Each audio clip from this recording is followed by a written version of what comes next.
اعوذ باللہ من الشیطان الرجیم بسم اللہ الرحمن الرحیم اللہم وفقنا لما تحب وترضى واجعل عاقبۃ امورنا خیرا ولا تکلنا الی انفسنا طرفۃ عین ابدا رب ادخلنی مدخل صدق واخرجنی مخرج صدق واجعل لی من لدنک سلطانا نصیرا۔ سورہ مبارکہ بقرہ آیت کریمہ۔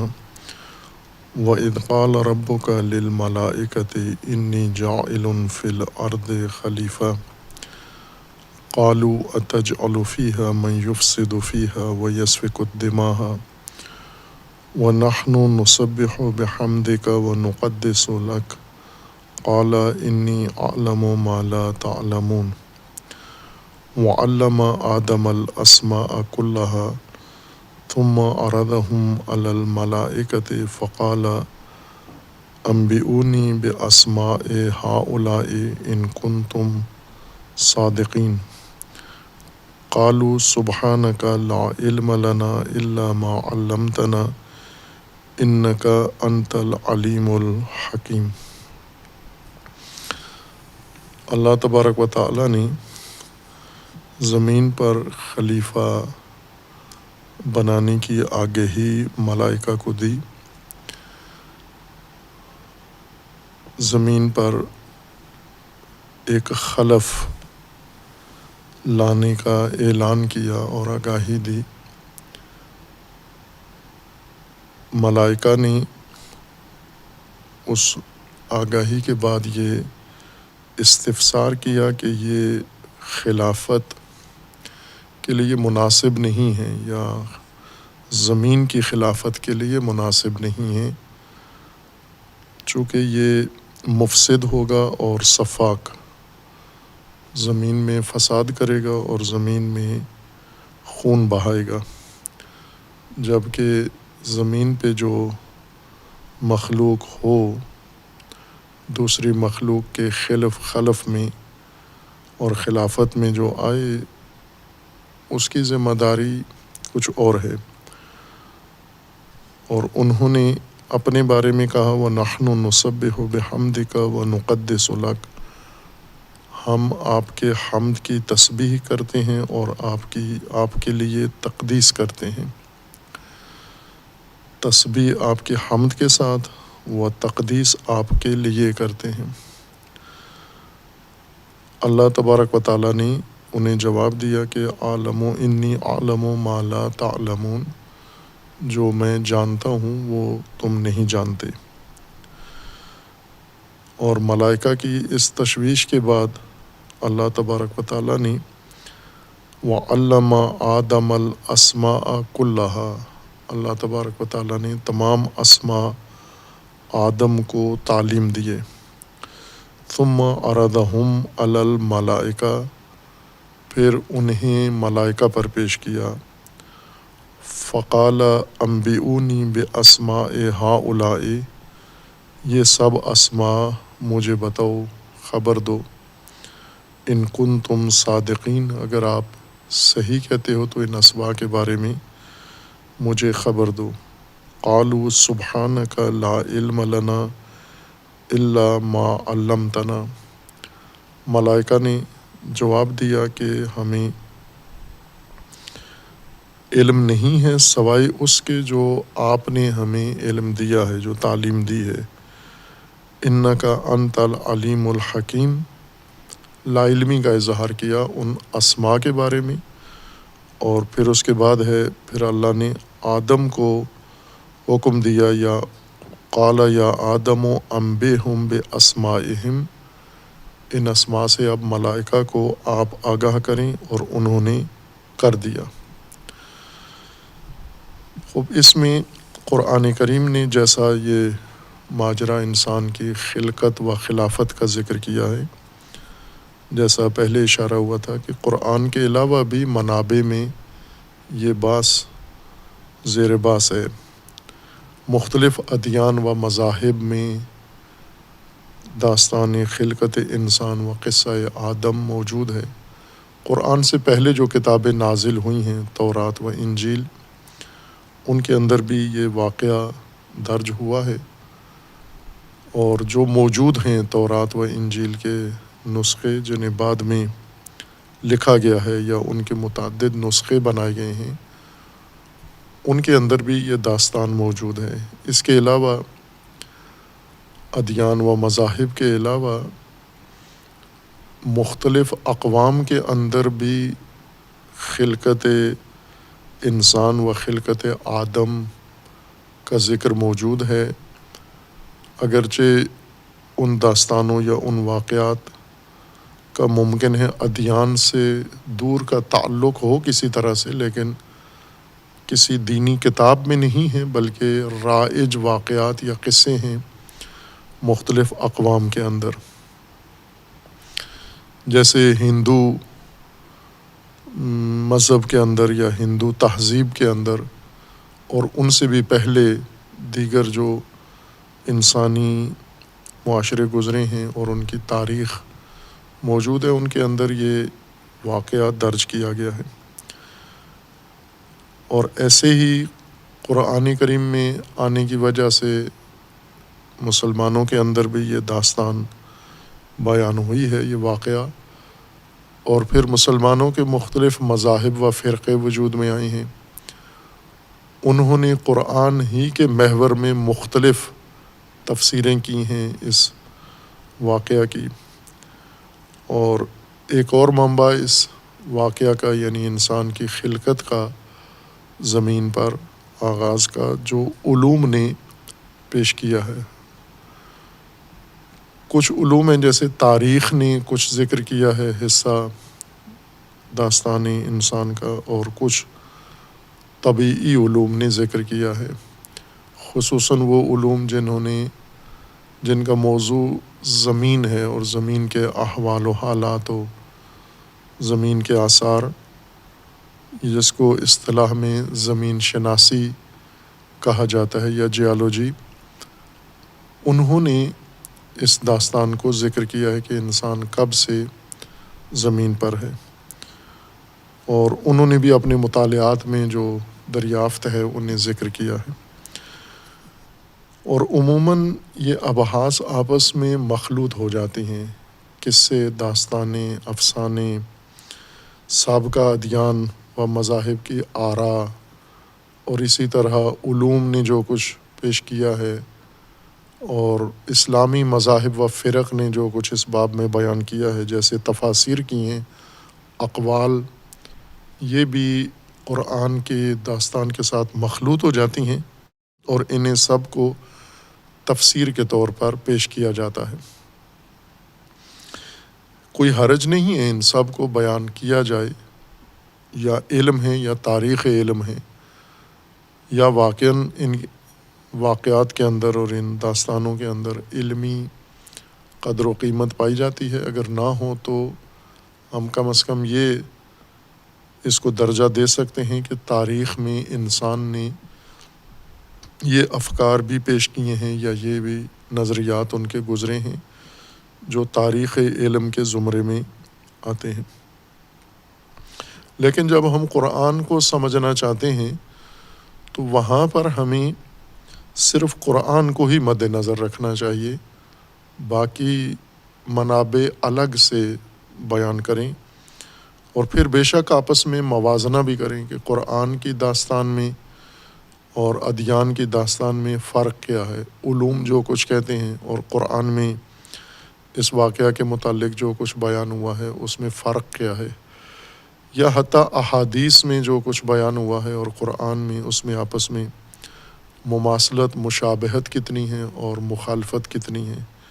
اور اسی طرح علوم طبعیہ نے جو کچھ بیان کیا ہے، آثار قدیمہ کی شناخت نے جو معلومات اس بارے میں انسان کو دی ہیں، ان میں اور قرآن میں کیا فرق ہے اور کتنی مشابہت و مماثلت ہے، یہ بعد کا مرحلہ ہے۔ سب سے پہلا مرحلہ یہ ہے کہ ہم خود قرآن میں دیکھیں کہ قرآن کیا فرما رہا ہے۔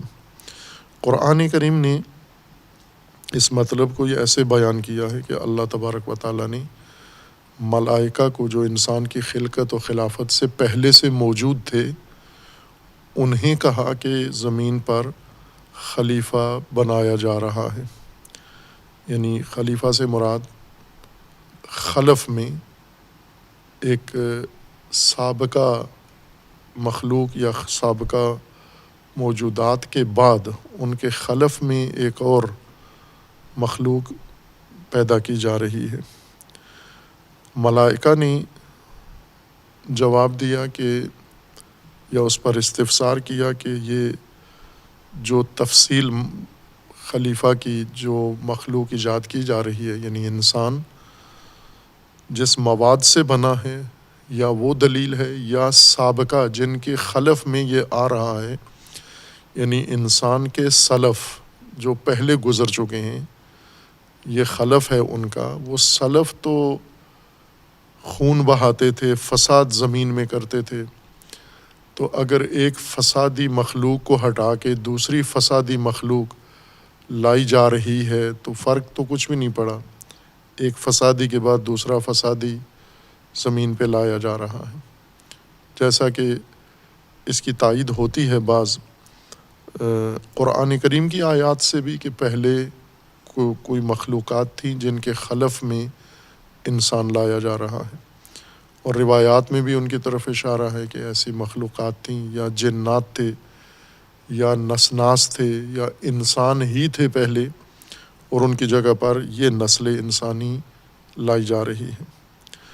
تو ملائکہ کو یہ علم تھا کہ یا وہ اسلاف بھی فسادی تھے، ان کی طرح یہ بھی ہوگا، یا انسان کی ترکیب، انسان کی خلقت کی ترکیب جو خود اللہ تبارک و تعالیٰ نے ملائکہ کو بتائی کہ میں انسان یا خلیفہ زمین میں بشر انسان پیدا کر رہا ہوں مٹی سے، اور مٹی کی مختلف کیفیتوں کا ذکر کیا ہے، ان سے انسان بنا رہا ہوں، اور انہیں مٹی سے بنی ہوئی مخلوق کی خصوصیات کا، ترکیب کا علم تھا کہ اس کے اندر کیا کیا صفات پیدا ہوں گی۔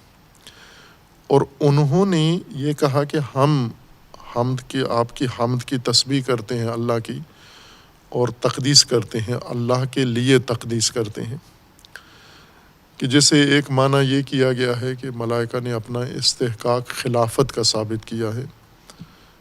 عرض کیا تھا کہ خلافت کے دعوے دار ملائکہ نہیں تھے، چونکہ خلف ان پر صدق نہیں کرتا، یہ سلف تھے، یہ تو پہلے سے موجود تھے، اور انہیں بھی اللہ تبارک و تعالیٰ پر اعتراض نہیں ہے، نہ اللہ کے فیصلے پر، نہ ارادے پر، چونکہ اللہ کی معصیت نہیں کرتے، اللہ کا فرمان نہیں ٹھکراتے، خود قرآن کی گواہی کے مطابق۔ انہیں اس خلافت میں یہ سمجھ نہیں آ رہی تھی کہ جس زمین پر ہم مامور ہیں اس کی تدبیر کے لیے، اس کے امور کو انجام دینے کے لیے، یا جس زمین کی صباحت و تقدیس ہمارے سپرد ہے، ہم کر رہے ہیں، وہاں پر اس نے آ کے فساد مچانا ہے، اس نے آ کے صف کے دماغ کرنا ہے پچھلوں کی طرح، یا اپنی ترکیبی خسائل کی وجہ سے۔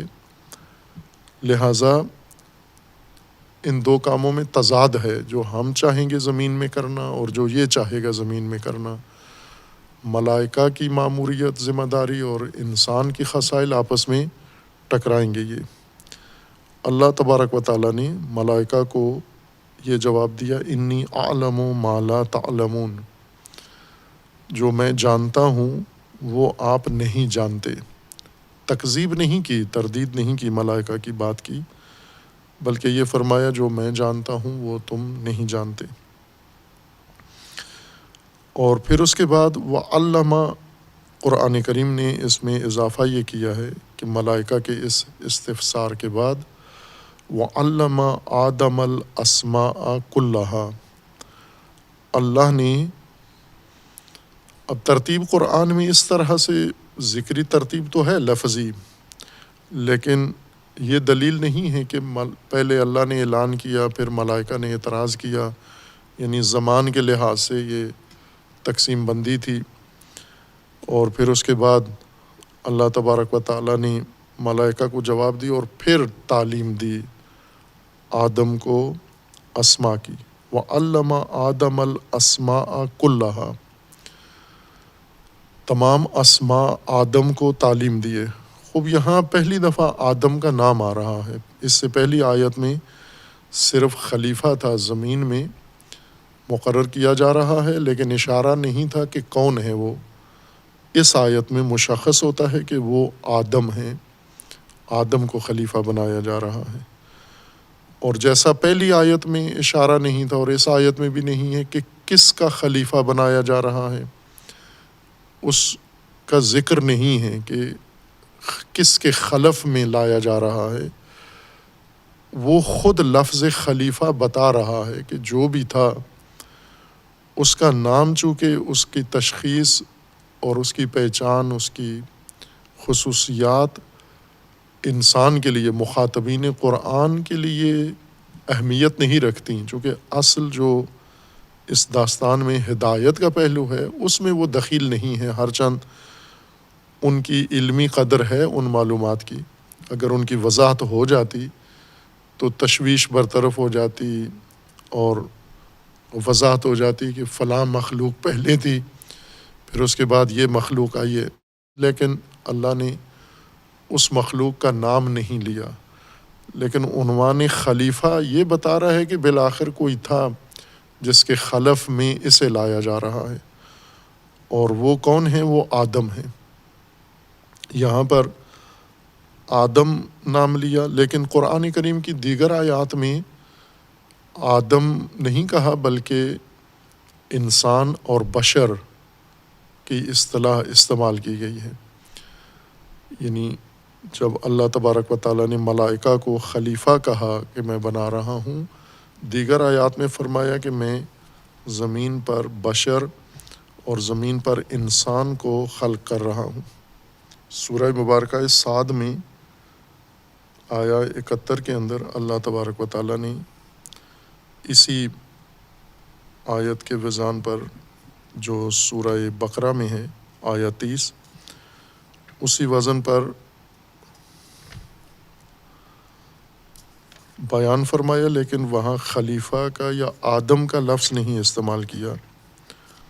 سورہ مبارکہ صاد میں آیا 71 میں اللہ تبارک و تعالیٰ کا فرمانا ہے اذ قال ربک للملائکۃ، یعنی ایک ہی ماجرا ہے، نہ یہ کہ یہ دوسری دفعہ یا علیحدہ سے کسی اور موقع کی بات ہو رہی ہے، اسی موقع کی بات ہے جس کو ایک انداز سے سورہ بقرہ آیا 30 میں بیان کیا، وَإِذْ قَالَ رَبُّكَ لِلْمَلَائِكَةِ إِنِّي جَاعِلٌ فِي الْأَرْضِ خلیفہ، وہی ماجرا اس سورہ میں اس طرح سے بیان کیا جا رہا ہے اذ قال ربک للملائکۃ انی خالق بشرا من طین، میں بشر خلق کر رہا ہوں، وہاں ہے جعل خلیفہ کو، یہاں خلقت کا عنوان ہے کہ بشر خلق کر رہا ہوں من طین، تین سے۔ اور پھر اس کے بعد ملائکہ کو حکم ہے فَإِذَا سَوَّيْتُهُ وَنَفَخْتُ فِيهِ مِن رُوحِي فَقَعُوا لَهُ سَاجِدِينَ فَسَجَدَ الْمَلَائِكَةُ كُلُّهُمْ أَجْمَعُونَ إِلَّا إِبْلِيسَ اسْتَكْبَرَ وَكَانَ مِنَ الْكَافِرِينَ۔ پھر آگے داستان ہے کہ اللہ تبارک و تعالیٰ نے ابلیس کو پوچھا کیوں تو نے سجدہ نہیں کیا۔ جعل انی جاعل فی الارض خلیفہ، وہ عرض کیا تھا کہ جعل متأخر از خلقت ہے، خلقت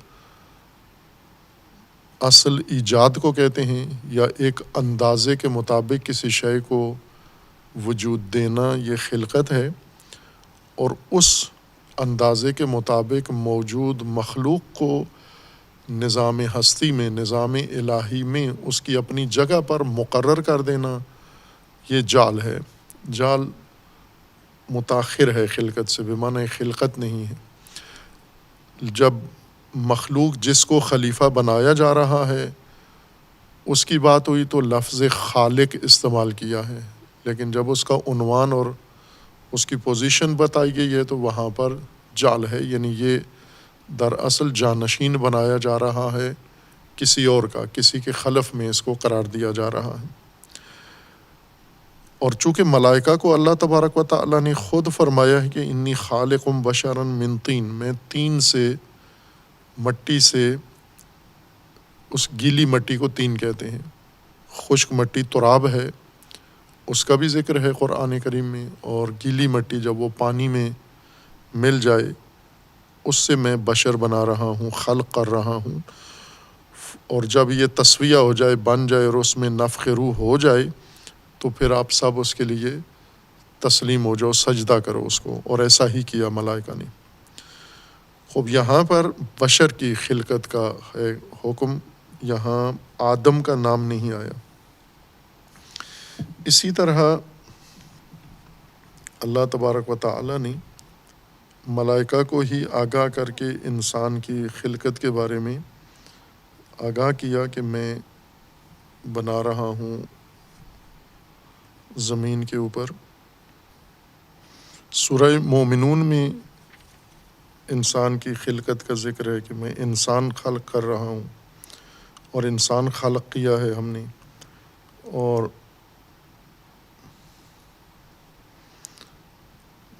ملائکہ کو بھی آگاہ کیا کہ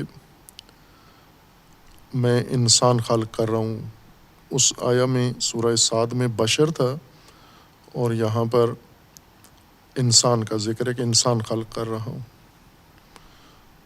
خلقت انسان کی متعدد آیات ہیں، لیکن بعض آیات میں خود ملائکہ کو بیچ میں اللہ تبارک و تعالیٰ نے خلقت انسان کا بھی کہا ہے۔ خلقت انسان کی جو آیات ہیں کہ ہم نے انسان کو کہاں سے بنایا اور ملائکہ کو اس کا علم تھا، اس میں ایک سورہ مومنون میں ہے آیہ کریمہ، اور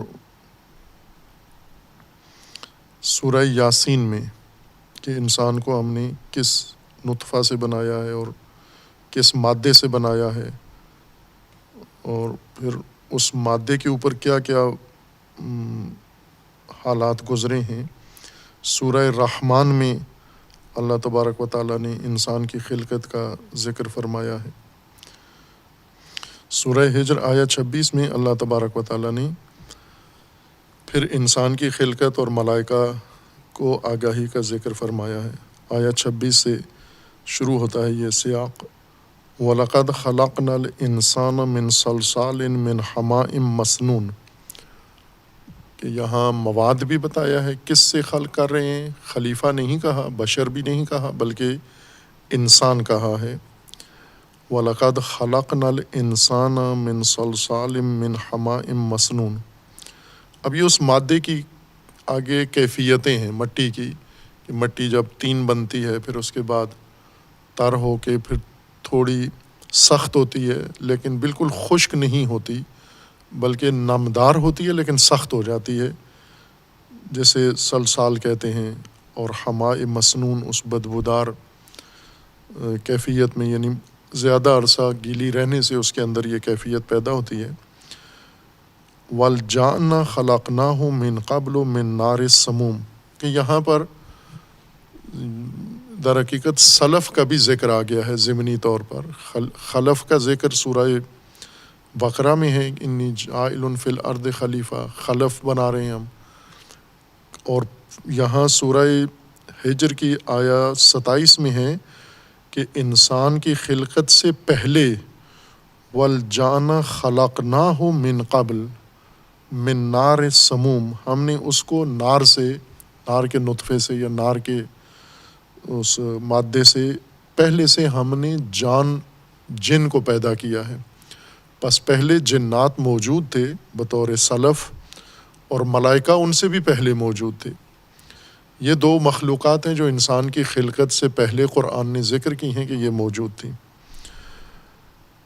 وَإِذْ قَالَ رَبُّكَ لِلْمَلَائِكَةِ إِنِّي خَالِقٌ بَشَرًا مِنْ صَلْصَالٍ مِنْ حَمَاءٍ مَسْنُونٍ، آیہ 28 میں سورہ ہجر میں پھر ملائکہ کو خطاب ہے کہ میں بشر خلق کر رہا ہوں، من صلصال من حماء مسنون، آیہ 26 میں انسان اور آیہ 28 میں پھر بشر کہا ہے۔ فَإِذَا سَوَّيْتُهُ وَنَفَخْتُ فِيهِ مِنْ رُوحِي فَقَعُوا لَهُ سَاجِدِينَ، ملائکہ کو حکم دیا کہ جب یہ بن جائے اور متساوی ہو جائے، مستوی ہو جائے اور اس میں روح آ جائے تو آپ نے سجدہ کرنا ہے۔ فَسَجَدَ الْمَلَائِكَةُ كُلُّهُمْ أَجْمَعُونَ، الا ابلیس ابا ان یکون مع الساجدین۔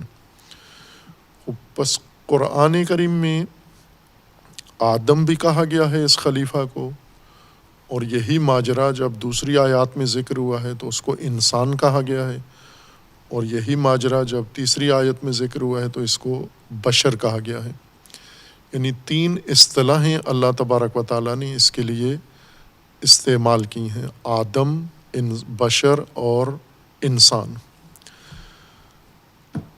بشر اور انسان کے بارے میں یہ ابہام نہیں پایا جاتا، سب کے ذہنوں میں یہ بات موجود ہے کہ بشر بھی ایک خاص کسی فرد کا، شخص کا نام نہیں ہے، کسی ایک فرد کا، بلکہ نوع انسانی کے لیے، تمام انسانوں کے لیے لفظ انسان استعمال ہوتا ہے، پوری نوع کے لیے، عورتیں ہوں، مرد ہوں، پہلے گزشتہ عرصے میں پیدا ہوئے ہوں، ابھی پیدا ہوئے ہوں یا بعد میں پیدا ہوں، وہ سب انسان کہلاتے ہیں۔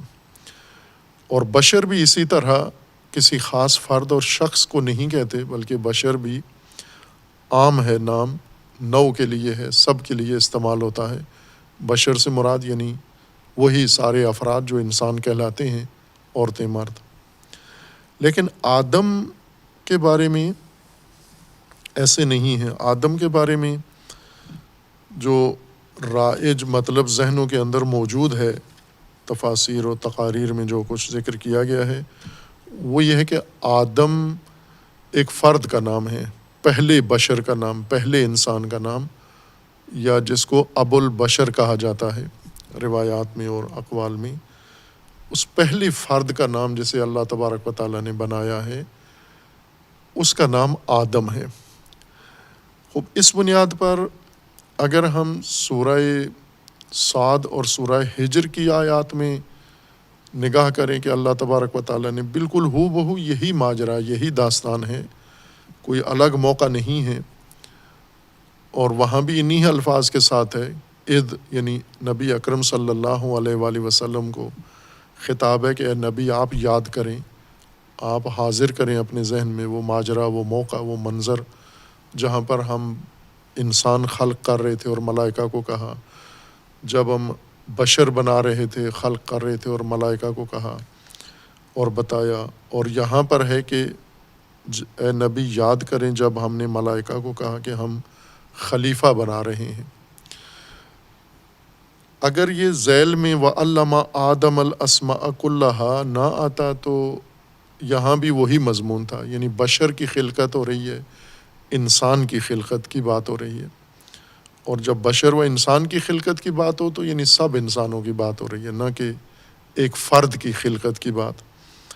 لیکن علّمَ آدم الاسماء كلها، چونکہ عام تقاریر اور تفاسیر میں آدم کو اصطلاح ادب کے مطابق علم، اسم علم قرار دیا جاتا ہے، علم شخصی، یعنی ایک فرد کا نام ہے آدم۔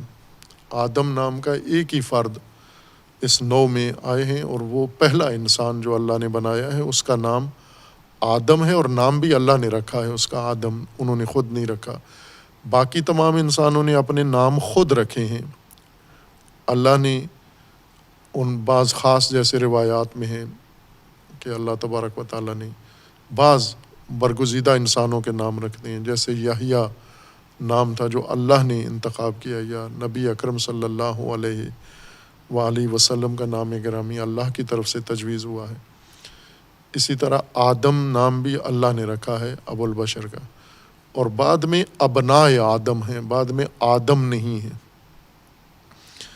اس بنیاد پر یہ ماجرا جو سورہ بقرہ میں ہے، یہ ایک فرد کی خلقت کی بات ہو رہی ہے، پہلا فرد زمین پہ ایجاد ہو رہا ہے اور ملائکہ اس بارے میں سوچ رہے ہیں۔ لیکن باقی آیات میں ہے کہ نہ، انسان خلق ہو رہا ہے، انسان زمین پہ آباد کیا جا رہا ہے اور بشر کی خلقت ہو رہی ہے۔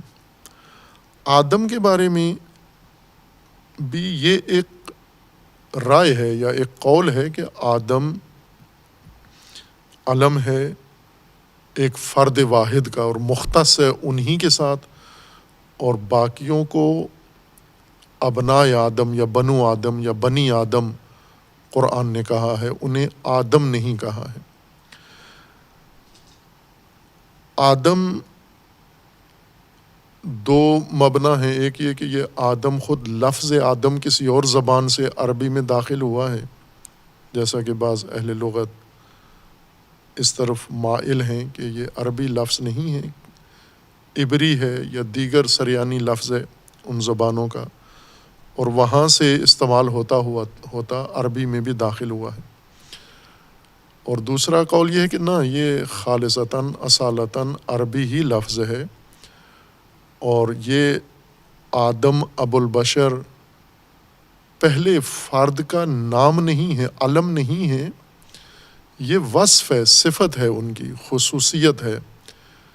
یعنی وہ جو خلیفہ اللہ نے بنانا ہے، اس کی صفات میں سے ایک صفت یہ ہے کہ اس کے اندر عدم ہے، الف کے ساتھ عدم ہے اس کے اندر، اور وہ عدمیت کی خصلت کی وجہ سے اس کو آدم کہا ہے۔ آدم عربی زبان میں معنی اس کا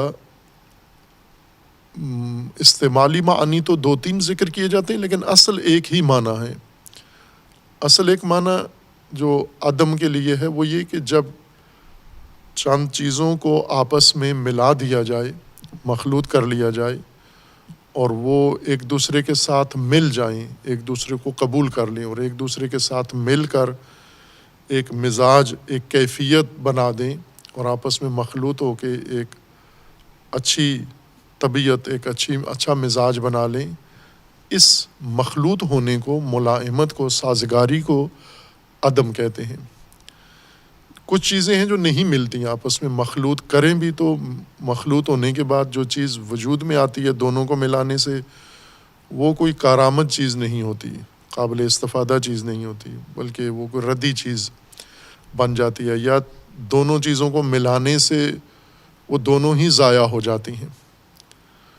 مثلاً جیسے آٹا ہے، اس کو پانی میں معین مقدار پانی میں ملائیں تو نہ پانی ضائع ہوتا ہے نہ آٹا ضائع ہوتا ہے، بلکہ یہ خمیر بن جاتا ہے، اور دونوں کے ملنے سے خمیر سے روٹی بنتی ہے، جو بہت ہی مفید چیز ہے انسان کے لیے۔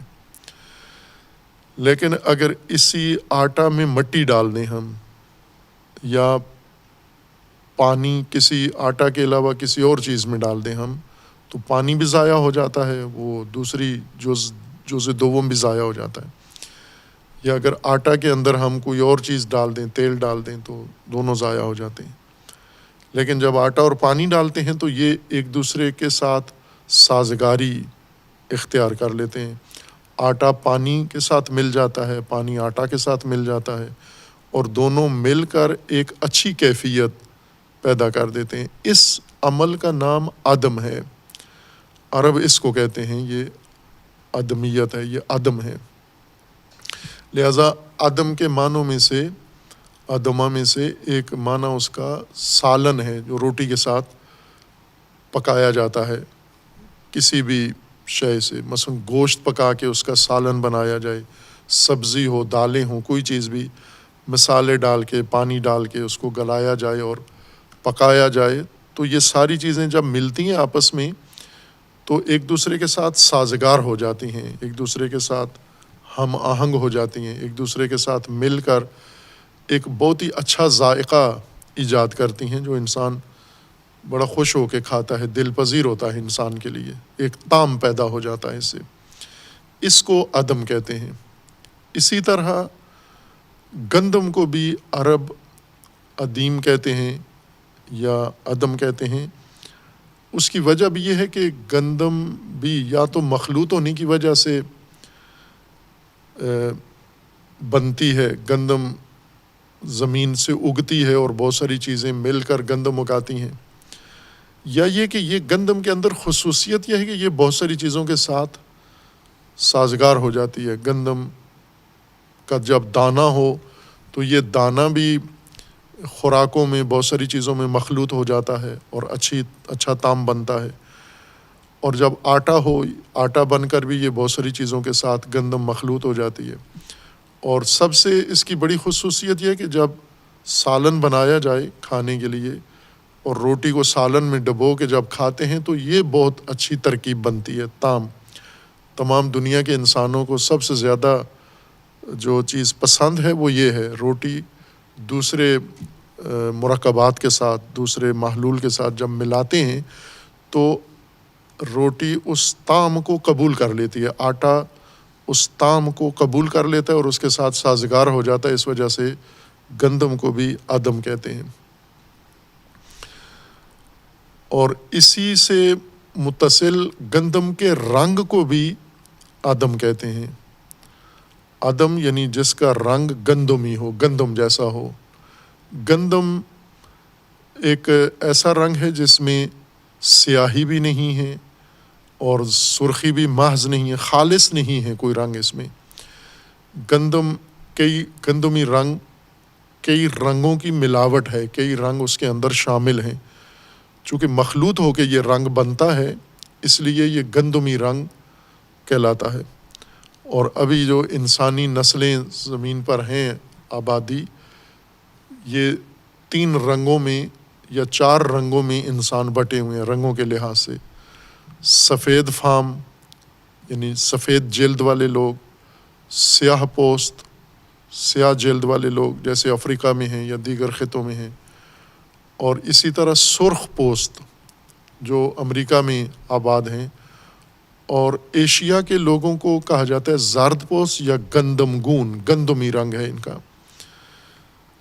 یہ گندمی رنگ گندم ہی کی طرح ہے، جس طرح گندم کا ایک ملائم رنگ ہوتا ہے، یہ گندمی رنگ ہے۔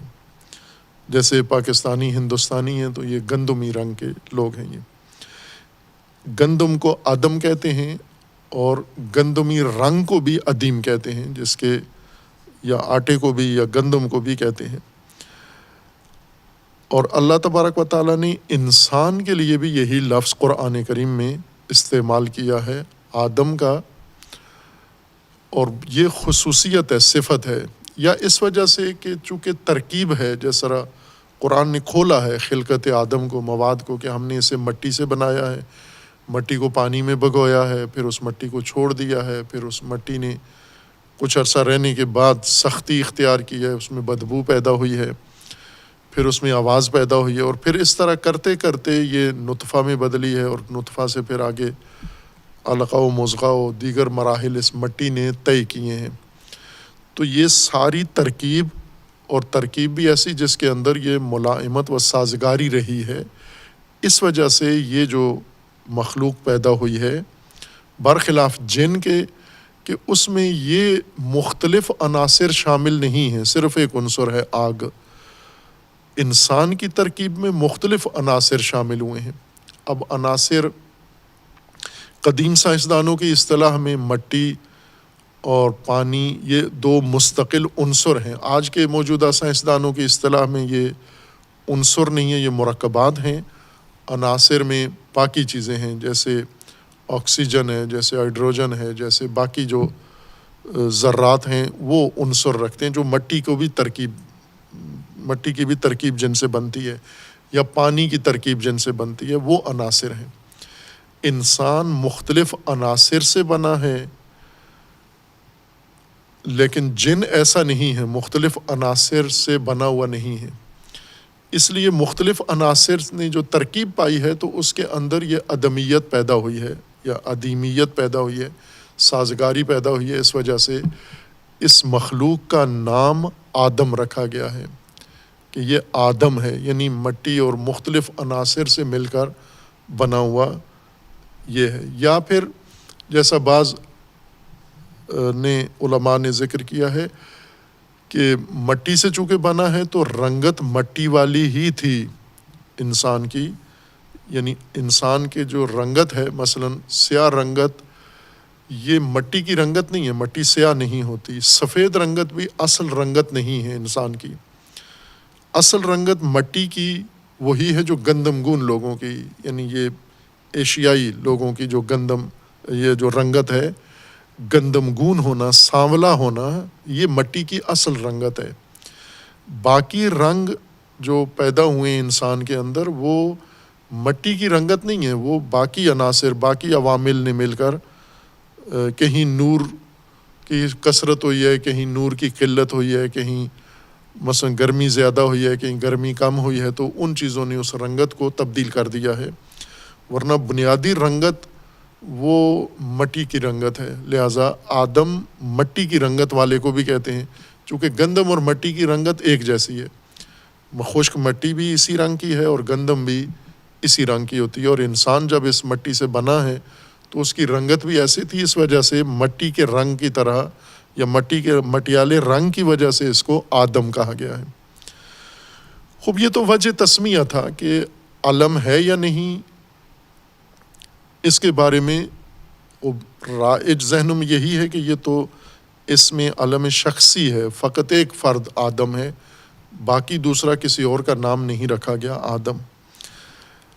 قرآن کریم نے اس فرد اول کو آدم کہا ہے، یعنی آدم ایک فرد کا بھی نام ہے۔ قرآن نے بعض آیات قرآن میں یہ صراحت ہے کہ ایک فرد واحد آدم ہے، لیکن آیا وہ علم ہے، مختص ہے ان کے ساتھ، دوسرے کو آدم کہا جائے تو غلط ہوگا یا مجاز ہوگا؟ خوب، یہ قرآن نے اس کی نہ نفی کیا نہ اس بات کیا ہے، لیکن ایک کو آدم کہا ہے۔ لیکن قرآن کی کئی آیات میں آدم، جہاں پر خلقت میں خصوصاً جب خلقت کا ذکر ہو رہا ہے، باقی آیات جیسے سورہ ہجر اور سورہ صاد کی آیات ہیں اور دیگر بہت ساری آیات جن میں اللہ تبارک و تعالیٰ نے فرد کی خلقت کو ذکر نہیں کیا، نوع کی خلقت کو بیان کیا، جیسے خلقت انسان ہے، خلقت بشر ہے، نہ فرد، انسان خلق ہو رہا ہے اور بشر خلق ہو رہا ہے، اور سورہ بقرہ میں ہے کہ آدم خلق ہوا ہے۔ اس لغوی تحلیل کے مطابق اگر آدم صفت ہو، نہ نام ہو و علم ہو، تو اس صورت میں یہ آیت بھی وہی معنی پیش کر رہی ہے کہ یہ انسان کی خلقت کا ذکر ہے اور انسان ہی کا ایک نام آدم ہے۔ آدم انسان کو، یعنی بشر، ایک پہلو سے اسی مخلوق کا نام بشر ہے، اسی مخلوق کا دوسرا نام انسان ہے قرآن میں، اور اسی مخلوق کا تیسرا نام آدم ہے۔ آدم یعنی تمام انسان، تمام بشر جو آج بھی پیدا ہوتے ہیں، یہ بھی آدم ہیں۔ خوب، اس صورت میں یہ آیت اسی آیت کے ہم معنی ہو جائے گی۔ اب یہ بات ہم کریں گے ابتدائی قرآن کی ان آیات کی ترتیب کو بیان کر کے کہ یہ جو خلافت ہے یہ فرد کی خلافت ہے، بعض برگزیدہ انسانوں کی خلافت ہے، یعنی یہ جو خلف میں آئے ہیں جنہوں نے یہ بات کی ہے، جو قول اختیار کیا ہے کہ یہ تو اللہ کی خلافت اور اللہ کی نیابت ہے، وہاں یہ بات زیادہ اہمیت رکھتی ہے کہ اگر انسان اللہ کا نائب ہے تو ایک فرد واحد اللہ کا نائب ہے، یا برگزیدہ انسان اللہ کے نائب ہیں، یا ہر انسان اللہ کا نائب ہے۔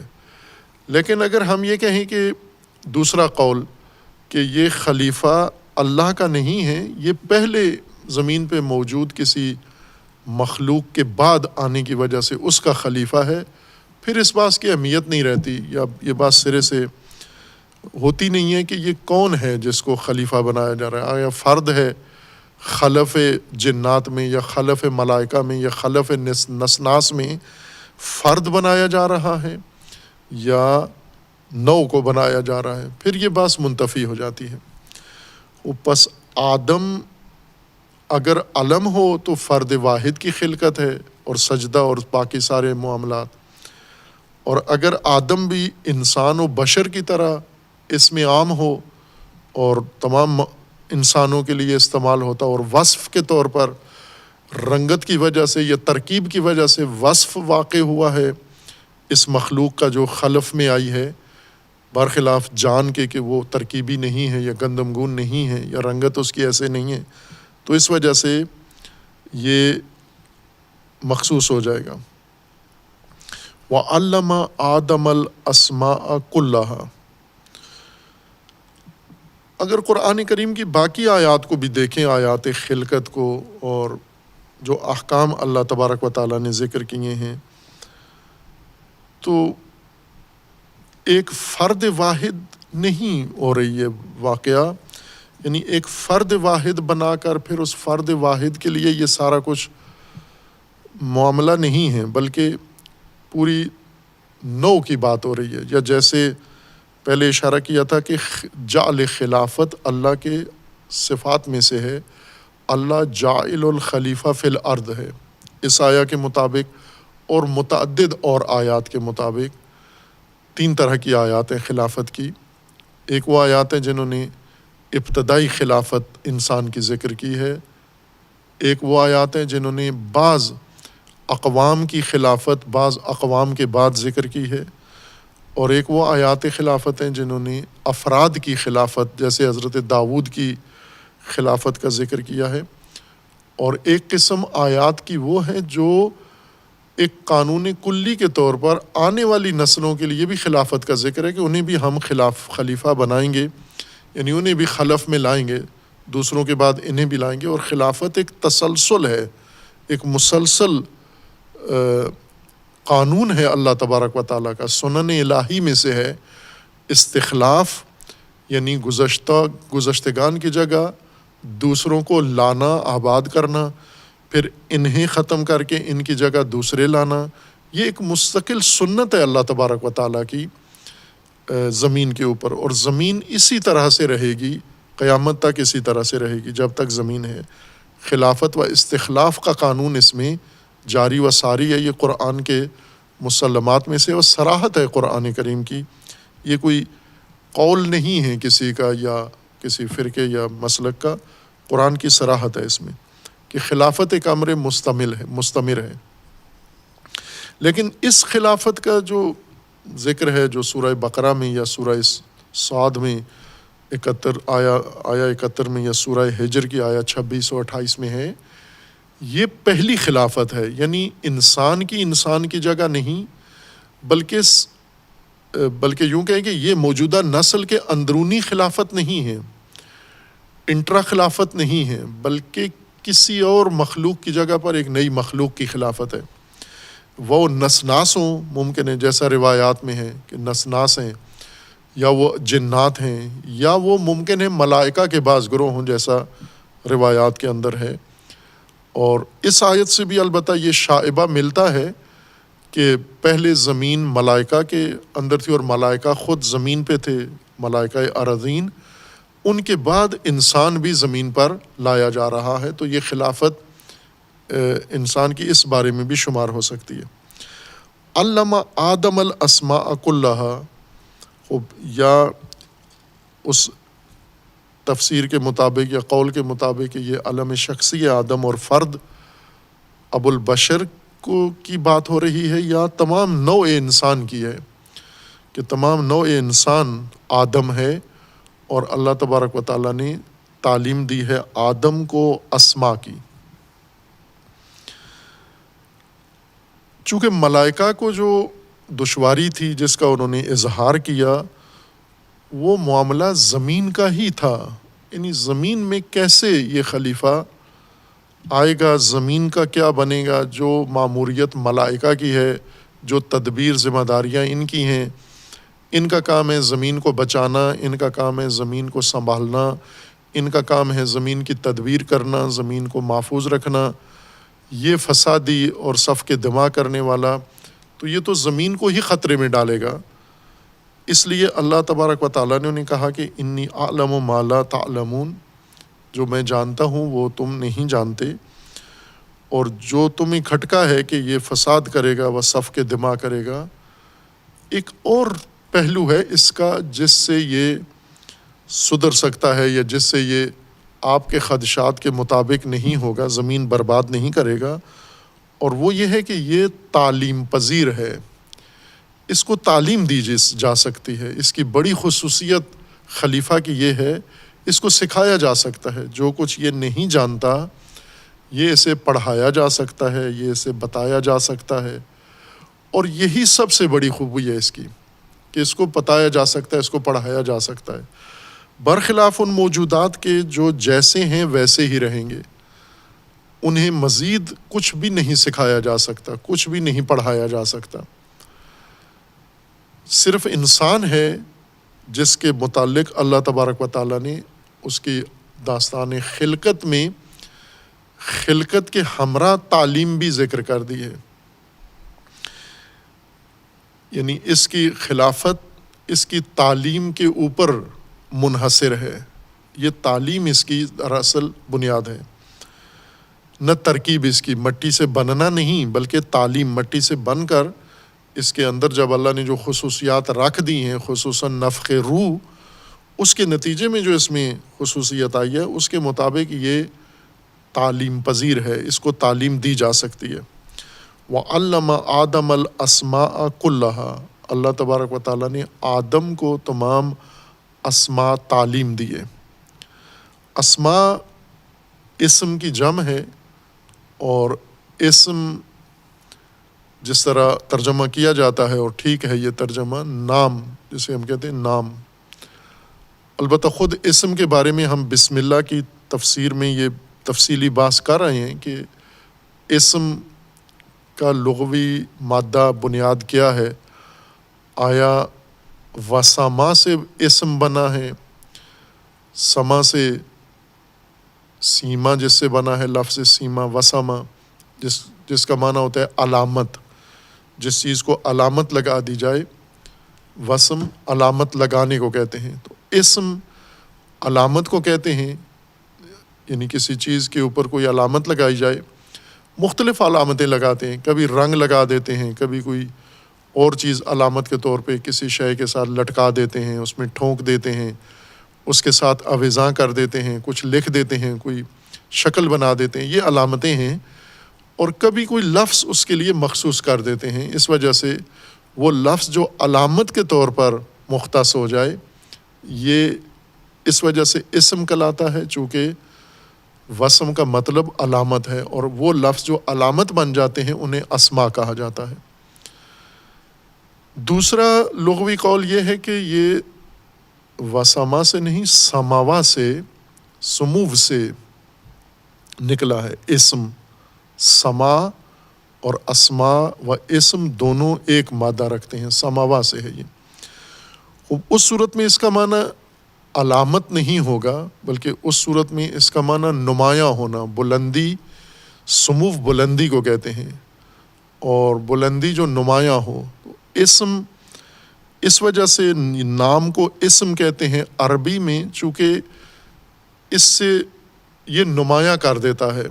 یعنی جس اسم نمایاں ترین پہلو کسی شے کا اس کا نام ہوتا ہے، یا کسی شے کو نمایاں کرنے کے لیے اس کا نام رکھ دیا جاتا ہے. جیسے بچہ جو ہی پیدا ہوتا ہے تو اب یہ کیسے پہچانا جائے، بچوں کی طرح، شکل کی طرح، جسم دوسروں کی طرح، باقی ساری چیزیں. اب اس بچے کو دوسرے بچوں سے کیسے نمایاں کریں ہم، تاکہ یہ اس پوری بھیڑ میں پہچانا جائے کہ یہ مراد ہے ہماری.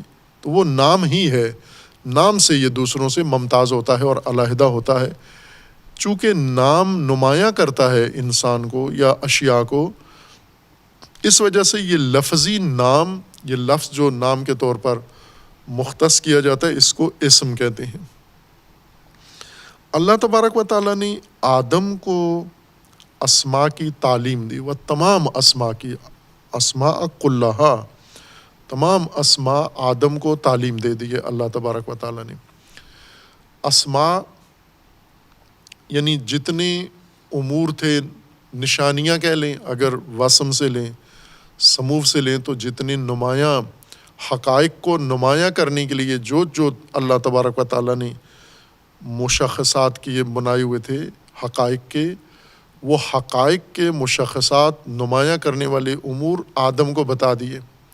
یعنی جن پہلوؤں سے حقائق نمایاں ہوتے ہیں، پہچانے جاتے ہیں، شناخت ہوتے ہیں، وہ سارے پہلو اللہ تبارک و تعالیٰ نے آدم کو دے دیے. تمام حقائق اور تمام حقائق کے تمام نام، یعنی تمام حقائق کے نمایاں کرنے والی نمایاں گر چیزیں بتا دیں. خود ظاہر ہے ہر چیز الگ الگ خصوصیات سے پہچانی جاتی ہے. مثلاً ہم انسانوں کو ہی دیکھیں، باوجود اس کے کہ ان کے نام ہوتے ہیں، لیکن اس کے باوجود بھی نمایاں کرنے کے لیے ناموں کے علاوہ بھی ان کی بہت ساری چیزیں ہیں جو معاشرے میں، محلے میں رائج ہو جاتی ہیں. ان خصوصیات کی وجہ سے شخص نمایاں ہوتا ہے. اپنی جسمانی کوئی خصوصیت ہے اس کے اندر، معنوی کوئی خصوصیت ہے اس کے اندر، ان چیزوں سے انسان پہچانا جاتا ہے. نام مشترک بھی ہو سکتے ہیں، مشترک ناموں میں ناموں کے علاوہ خصوصیات انسان کی بھی پہچان کا ذریعہ بنتی ہیں. یا اسی طرح دیگر موجودات ہیں، جیسے پہاڑ ہیں، ان کے نام ہیں لیکن ناموں کے علاوہ بھی ان کی خصوصیات ہیں جن کی وجہ سے ان کو پہچانا جاتا ہے. اسماء سے مراد وہ تمام حقائق کو نمایاں کرنے والی عناوین، نمایاں کرنے والی نشانیاں، حقائق کی پہچان کا ذریعہ جو چیزیں تھیں وہ ساری جن سے حقائق کو پہچانا جا سکتا تھا وہ سب آدم کو تعلیم دے دی. کون سے حقائق؟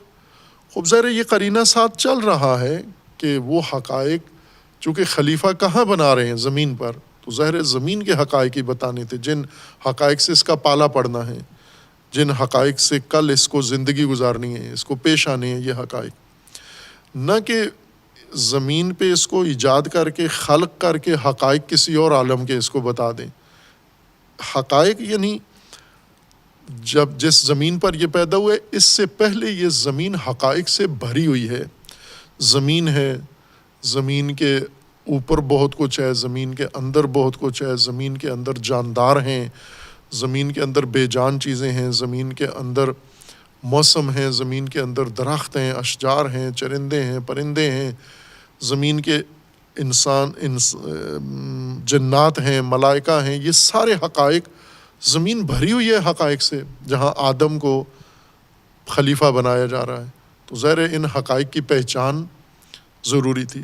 زندگی آدم یا انسان و بشر کی زندگی کا آغاز، پہلا قدم تعلیم ہے.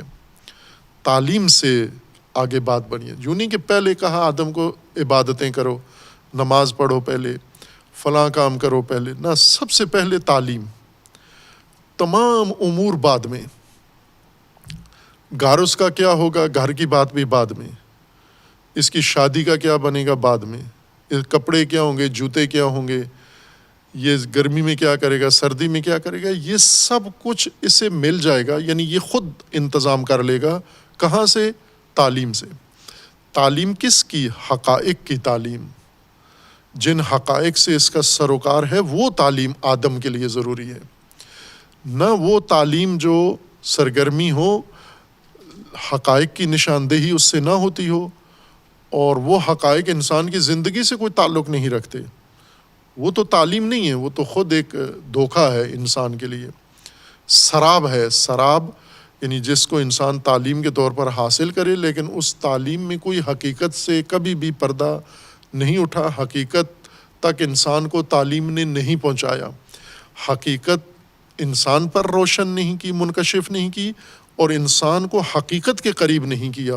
وہ تعلیم نہیں ہے، وہ سراب ہے یا دھوکہ ہے یا جہالت ہے، جس کو قرآن نے بہت سارے، اور صفات و حماقت ہے جیسے بہت ساری فرضی چیزیں، یا جس کو لہو و لعب قرآن نے کہا ہے، وہ لعب ہے، وہ لہو ہے. تعلیم وہ روشنی ہے حقائق کے بارے میں، حقائق شناسی کی روشنی، جس روشنی سے اس نظام ہستی کے حقائق انسان کو پتہ چلتے ہیں، وہ تعلیم ہے. وہ اور اللہ تبارک و تعالیٰ نے یعنی یوں نہیں کہ صرف ملائکہ کے لیے کیا، نہ، ملائکہ اگر نہ بھی یہ نشاندہی کرتے انسان کی اس کمزوری کو تو بھی تعلیم سے ہی شروع ہونا تھا. چونکہ اللہ کا فرمان ہے کہ انی جاعل فی الارض خلیفہ، زمین میں خلیفہ بنا رہا ہوں. خوب ظاہر زمین میں خلیفہ بنا رہے ہیں تو اس خلیفہ نے جو اب زمین پہ زندگی گزارنی ہے تو اس کو کوئی شناخت ہوگی تو زندگی گزارے گا. یہ تو ابھی پیدا ہوا ہے، ابھی تو آپ اس کو زمین پہ ایجاد کر رہے ہیں. یہ نہ زمین جانتا ہے، نہ زمین کے خصوصیات جانتا ہے، نہ زمین کے اندر موجود مشکلات جانتا ہے، نہ زمین کی اس کو پہچان ہے، کچھ بھی نہیں ہے، بالکل خالی ہے. جس طرح بنی آدم کے بارے میں اللہ تبارک و تعالیٰ نے فرمایا ہے کہ اللہ تمہیں ارحام مادر سے، سے نکالتا ہے، پیدا کرتا ہے. لا تعلمون شیئا، اب آدم ابھی یہی ہے، آدم وجود میں آ گیا، لا یعلم شیئا، کچھ بھی نہیں جانتا. اور بنا کیا ہے؟ یہ خلف یہ زمین پر خلف بن کر آیا ہے۔ خلف صاحب جب آئے ہیں اس کو پتہ ہی نہیں ہے کہ میں کہاں آیا ہوں، زمین کس کو کہتے ہیں، زمین کے نشیب و فراز کیا ہیں، زمین کے حقائق کیا ہیں، زمین پہ ماجرا کیا ہے، زمین کی سختیاں کیا ہیں، زمین کی سہولتیں کیا ہیں، زمین کے اندر خصوصیات کیا ہیں، زمین کے اندر میری ضروریات کیا ہیں، زمین کے اندر میرے لیے مضر چیزیں کیا ہیں، نقصان دہ چیزیں کیا ہیں، مفید چیزیں کیا ہیں۔ بالکل لا علم کو خلف بنا کے وہ تو ایک دن بھی زمین پہ نہیں گزار سکتا۔ زمین کے اوپر زندگی جاری رکھنے کے لیے روشنی چاہیے۔ پہلی چیز اللہ نے اس کے لیے روشنی کھولی، باقی بندوبست بھی تھا، مثلا کھانا بھی تھا، سب کچھ تھا، جیسے بعد میں آئے گا کہ اللہ نے آدم کو اور زوج آدم کو جنت میں رکھا اور کہا کہ کھاؤ جو مرضی ہے کھاؤ۔ یہ تعلیم کے بعد تھا، یہ روشنی کے بعد تھا یہ سارا ماجرا، نہ یہ کہ روشنی ابھی نہیں آئی اور اسے کہا کھاؤ، اس کو کیا پتہ کیا کھانا ہے، میں نے کھانا کیا ہوتا ہے۔ یہ سب چیزیں پہلے آشنا کرنی ہے، تعلیم دینی ہے۔ اور تعلیم بھی جس طرح ہم سمجھتے ہیں، کس طرح تعلیم دی اللہ تبارک و تعالیٰ نے، ایک جگہ بٹھا کے ملائکہ بھی بیٹھے ہوئے ہیں، ایک تھیٹر کی مانند، جس طرح ہم عموماً اللہ نے ایک پنڈال بنایا، ملائکہ بٹھائے، پھر سٹیج سجایا، پھر آ کے اعلان کیا، پھر ملائکہ نے شور شرابہ شروع کر دیا، پھر اس کے بعد سکرین لگائی گئی اور ادھر سامنے اسماء ظاہر ہوئے اور ملائکہ بھی سیٹوں پہ بیٹھے ہوئے، آدم بھی ہیں، اور پھر ملائکہ سے کہا یہ نام بتاؤ کیا ہیں، ملائکہ نے کہا ہمیں نہیں پتہ، پھر آدم کو کہا یہ سامنے سکرین پہ جو نام ہے یہ بتاؤ، تو آدم نے بتا دیے۔ نہ، علامہ تعلیم دی، تعلیم جیسا خلقت کا سارا ایک نظام ہے، اس نظام کے تحت آدم خلق ہوئے ہیں۔ کس سے؟ مٹی سے۔ وہ مٹی سارے پروسیجر سے گزری ہے، تمام مراحل مٹی نے خلقت کے طے کیے ہیں انسان بننے تک۔ وہ ایک ایک مرحلہ قرآن کریم نے ذکر کیا ہے، وہی مراحل جو ابھی بھی کوئی انسان جب پیدا ہوتا ہے تو مٹی ہی یہ مراحل سارے طے کر کے انسانی شکل اختیار کر لیتی ہے۔ یہی مراحل آدم نے بھی، آدم کی خلقت میں بھی طے ہوئے، یعنی نوع انسان کی خلقت کا یہی قانون ہے، اور صرف انسان کا نہیں بلکہ جاندار جتنی بھی زمین پر پیدا ہوں گے ان کی خلقت کا یہی قانون ہے۔ مٹی سے خلقت کا آغاز ہوگا اور مٹی سارا پروسیجر طے کرے گی۔ خوب جس طرح خلقت کا ہر مرحلہ آدم کے لیے طے ہوا ہے خلقت کا، پھر انسانی شکل بنی ہے، اسی طرح تعلیم کا بھی ایک مرحلہ ہے۔ خوب تعلیم آدم کو دینے کے لیے پہلے آدم کے اندر فہم اور شناخت کا کوئی ذریعہ بنایا ہے، یعنی آدم کو حواس دیے ہیں، حواس خمسہ دیے ہیں، آدم کو عقل دی ہے، آدم کو شعور دیا ہے، آدم کو فہم دی ہے، آدم کو حقائق دیکھنے کے لیے بصارت دی ہے، بصیرت دی ہے، تجزیہ تحلیل کی صلاحیت دی ہے، سماعت دی ہے، اور ادراک دیا ہے، اور معانی، ان ظواہر سے، علامتوں سے معانی کی طرف توجہ کرنے کی ساری خصوصیات آدم میں رکھی ہیں۔ یہ تعلیم کے لوازمات ہیں۔ مثلا ابھی ایک بچہ جب پیدا ہوتا ہے تو تعلیم کے قابل کب بنتا ہے؟ پیدا ہوتے ہی تعلیم کے قابل نہیں ہوتا۔ شیرخوار جب پیدا ہوا ہے تو تعلیم کے قابل نہیں ہے۔ اس کو جو ایک مسلمہ علمی بنیادوں پر اگر دیکھیں یا عرفی بنیادوں پر، تو 5 سال یا 6 سال چاہیے بچے کو تعلیم کے سیکھنے کے قابل ہوتا ہے۔ 6 سال سے پہلے سیکھنے کے قابل نہیں ہوتا، دیکھتا ہے اور تقلیدی کام کرتا ہے، بہت کچھ بچہ کرتا ہے، لیکن تعلیم نہیں پا سکتا۔ کم از کم 6 سال چاہیے بچے کو تعلیم۔ وہ بھی کون سی تعلیم؟ ابتدائی تعلیم، الف با پڑھنے کے لیے، رنگوں کی پہچان کے لیے، شکلوں کی پہچان کے لیے، پھر ساتھ ساتھ آہستہ آہستہ آگے بڑھتا ہے اور ایک عمر میں جا کر مکمل حقائق کی تعلیم کے قابل ہو جاتا ہے۔ خوب انسان کو اللہ تبارک و تعالیٰ نے تعلیم دی، تو تعلیم کا جتنا نظام ہے، جتنے تقاضے ہیں، جتنی اس کی لوازمات ہیں، وہ سارے فراہم کیے۔ نہ یہ کہ آدم بیٹھے پنڈال میں تھیٹر میں اور فرشتے بیٹھے اور سامنے اسکرین آن ہوئی، اس کے اندر نام ظاہر ہوئے اور پھر ان سے پوچھا بتاؤ یہ کیا نام ہے، کچھ نے بتا دیے کچھ نے نہ، تعلیم دی، علم آدم الاسماء کلہا، اور تعلیم بھی مکمل تعلیم دی، جامع تعلیم، تمام اسماء کی تعلیم دی۔ خوب ظاہر ہے کہ یہ ادھوری تعلیم نہیں تھی، بالکل پرائمری تعلیم نہیں تھی، یہ تو عالی تعلیمات عالیہ دی، تمام حقائق، تمام اسماء یعنی وہ نشانیاں، وہ علامتیں، وہ کوڈ، وہ رمز جن سے حقائق پہچانے جاتے ہیں، وہ سب نمایاں کرنے، حقائق کو نمایاں کرنے والی ہر چیز آدم کو بتا دی۔ ظاہر ہے حقائق تو دور ہیں، حقائق تو آدم، حقائق اپنی اپنی جگہ پر ہیں، کچھ حقائق ہیں سمندر میں ہیں، کچھ حقائق ہیں پہاڑوں میں ہیں، کچھ حقائق ہیں ندیوں میں ہیں، کچھ حقائق ہیں نالوں میں ہیں، کچھ حقائق معدنیات ہیں زمین کے نیچے ہیں، جیسے قطبی علاقے کے حقائق ہیں، برفیں ہیں وہاں پر، سمندر ہیں وہاں پر، وہ سارے حقائق آدم تو ابھی نہیں وہاں گئے، نہ وہ حقائق اٹھ کے آدم کے پاس آئے، اسماء کے ذریعے۔ جیسے آج ہم ایک کلاس روم میں بیٹھ کر پورے کائنات کی تعلیم لیتے ہیں تو اسماء کے ذریعے لیتے ہیں نا۔ اسماء سے مراد یعنی وہ خصوصیات، وہ اوصاف، وہ خصائل، وہ الفاظ، وہ عبارتیں جو ہمیں حقائق تک پہنچاتی ہیں۔ آدم علیہ السلام کو وہ تمام خصوصیات بتا دی گئیں جو آدم کو حقائق کے لیے آمادہ کر رہی تھیں۔ ثم عرضهم علی الملائکہ، آدم کو تمام اسماء کی تعلیم دی اپنے پورے لوازمات کے ساتھ۔ ایک معمول ہے اور ایک معجزاتی عمل ہے۔ معمول جیسے خلقت کا معمول یہ ہے کہ مٹی تراب بنے، تراب سے پھر تین بنے، تین سے آگے مراحل طے کرے، سلسال بنے، حمائے مسنون بنے، اور یہ سارے مراحل طے کر کے پھر نطفہ بنے، پھر قرار مکین میں جائے، وہاں سے مضغہ بنے اور علقہ بنے، اور طفل بننے تک مٹی کو ممکن ہے 100 سال لگ جائیں۔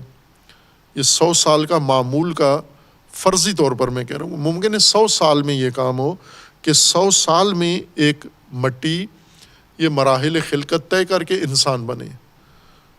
اسی طرح معمول کے مطابق اتنا ورثہ لگتا ہے، لیکن حضرت مسیح یا حضرت آدم ان کی خلقت کو معمول کا وقت نہیں لگا، معمول کے خلاف بنے ہیں، نہ قانون کے خلاف۔ قانون خلقت دونوں میں وہی تھا، یعنی مٹی سے دونوں بنے ہیں، لیکن معمول کے سے ہٹ کر بنے ہیں، چونکہ معمول میں بڑا لمبا عرصہ لگتا ہے، معجزاتی طور پر وہ زمانہ سمٹ گیا سارا۔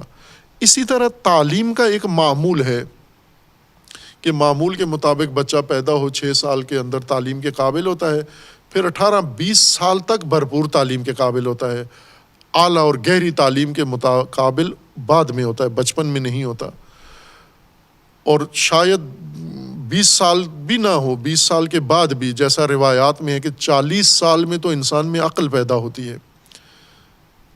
40 سال سے پہلے جو ہے موجود ہے یہ عقل نہیں کہلاتی، یہ تخیلات ہیں، شہوات ہیں، جذبات ہیں، احساسات ہیں۔ انسان سمجھتا اپنے آپ کو بہت کچھ ہے لیکن ابھی عقل نہیں ہے۔ عقل 40 سال میں شروع ہوتی ہے بننا اور 60 سال میں ختم ہونا شروع ہو جاتی ہے، 60 سال کے بعد پھر کمزور ہونا شروع ہو جاتی ہے۔ یہ روایت کا مضمون ہے، قرآن میں نہیں ہے۔ تو ظاہر ہے کہ تعلیم، حقائق آموزی کب شروع ہوتی ہے؟ جب 40 سال کا انسان پہنچتا ہے۔ لہٰذا یہ جو روایات میں ہے کہ انبیاء کرام علیہ السلام 40 سال کے بعد اس نبوت کے مقام پر پہنچتے تھے۔ اب وہ حضرت مسیح کی جو پیدائش بھی ہے وہ معجزاتی ہے، وہ نہیں مثال بنانی چاہیے ہر جگہ پر۔ وہ 40 سال ضروری ہیں اس عمر کے لیے، آگے بڑھنے کے لیے، تاکہ انسان کے اندر کی صلاحیتیں پوری بھرپور توانا ہو جائیں اور تعلیم دی جا سکے، خصوصاً وحی کی تعلیم اگر ہے تو۔ خب یہ تعلیم بھی معمول کے مطابق ہے اور ایک خلاف معمول ہے۔ ممکن ہے خلاف معمول تعلیم کو اتنا عرصہ نہ لگے، لیکن قانون وہی ہوگا تعلیم کا۔ معمول اور قانون میں ہمیں فرق کرنا ہوگا۔ وَعَلَّمَ آدَمَ الْأَسْمَاءَ كُلَّهَا، یہ ساری تعلیم آدم کو دے دی گئی۔ ثم، اب ملائکہ کی طرف پھر خطاب ہوا، عرضہم، یہ اسماء پیش کیے گئے ملائکہ پر اور کہا کہ آپ بتائیے ابھی یہ حقائق کیا ہیں۔ خوب ظاہر ہے انہوں نے لا علمی ظاہر کر دی کہ ہمیں نہیں معلوم۔ یہاں سے ملائکہ کی ساری تشویش ختم ہو گئی. ملائکہ کو جو اس خلف کے بارے میں کھٹکے تھے وہ سارے دور ہو گئے. کیوں کہ ملائکہ جس چیز سے لا علم تھے وہ تعلیم تھی آدم کی کہ یہ تعلیم بھی لے سکتا ہے. انہوں نے سمجھا یہی جو بن گیا ہے بس اسی نے اب آگے اودم مچانا ہے، تعلیم بیچ میں نہیں ہے. اور یہ آدمیت کا اصول ہے، آدمی اگر بن جائے تعلیم نہ لے تو جو ملائکہ نے کہا ہے وہی ہے، فسادی ہے اور صفاق ہے. آج آپ دیکھ لیں زمین بھری ہوئی ہے فسادیوں سے اور صفاق لوگوں سے. جو ملائکہ نے کہا بالکل ٹھیک ہے، کیوں کہ یہ صرف پیدا ہوئے ہیں، پیدا ہو کے تعلیم نہیں لی انہوں نے. وہ جو انسان کو خلیفہ یا خلافت کے قابل بناتا ہے وہ پیدائش نہیں ہے، صرف برتھ اور برتھ ڈے نہیں ہے، وہ تعلیم ہے. اصل میں تعلیم سے انسان خلافت کی ذمہ داریاں پوری کرتا ہے، زمین پہ رہنے کے لائق بنتا ہے اور زمین کی تدبیر کرتا ہے. اور زمین میں جو اللہ تبارک و تعالیٰ کا نظام ہے وہ تعلیم کے رہین منت ہے، نہ کہ خلقت سے ہی یہ ساری چیزیں پیدائشی طور پر انسان کو مل جاتی ہیں. آج جو انسانیت ہے دیکھ لیں دو ہیں، اکثریت مطلق ان دو صفات والی ہے، فسادی و صفاق. خواہ وہ گورے انسان ہو، وہ کالے انسان ہو، وہ گندمی انسان ہو، وہ لال پیلے انسان ہو، جو بھی ہیں صفاق ہیں، فسادی ہیں. کون مستثنا ہیں؟ تعلیم والے. انبیاء کرام انہی فسادیوں کو، جب انبیاء جب آتے تھے تو یہ فسادی ہی ہوتے تھے، صفاق ہوتے تھے. انبیاء کیا کرتے تھے؟ تعلیم دیتے تھے ابناء آدم کو. اللہ نے آدم کو تعلیم دی، انبیاء کو کہا کہ یعلمہم الکتاب والحکمہ. تو انسانیت تعلیم سے قائم ہوتی ہے. انسانی وہ جو نظام ہے وہ تعلیم کے اندر اللہ تبارک و تعالیٰ نے قرار دیا ہے، اور یہ انسان کی خلقت و خلافت کی بنیاد قرار دیا ہے تعلیم کو، کہ مسائل سارے تعلیم سے. اگر تعلیم آ جائے تو ملائکہ بھی انسان کے سامنے خاضع و تسلیم ہیں. اگر تعلیم نہ ہو تو ملائکہ پناہ مانگتے ہیں اللہ سے، اس فسادی سے زمین کون بچائے گا، اس فسادی سے ہمیں کون بچائے گا، اس فسادی سے تیرا نظام کون بچائے گا. ان کے اندر شدید تشویش ہے. یہ قرآن کا ایک سیدھا سا روان مضمون ہے. اگر ہم الگ الگ رکھ کے بحث کریں، قرآن کی بحث کو الگ رکھیں، روایات کی بحث الگ رکھیں، علوم ادیان مذاہب الگ الگ بحث کریں تو کہیں الجھتی نہیں ہے. بحث الجھتی وہاں ہے کہ جب ایک دوسرے کے ساتھ مخلوط کر دیں کہ فلاں تو یہ کہہ رہا ہے، فلاں تو یہ کہہ رہا ہے. وہ کہنے دیں، اس کو حق بنتا ہے کہے وہ، لیکن اپنی جگہ پہ کہے. قرآن کی آ کر اس میں اضافہ نہ کریں ہم، یا قرآن میں آ کر کسی چیز کو مخلوط نہ کریں. جو قرآن کہہ رہا ہے پہلے سمجھ لیں قرآن کہہ رہا ہے، پھر دیکھیں تورات میں کیا ہے، پھر دیکھیں علوم میں کیا ہے. باقی بات وصلی اللہ علی محمد.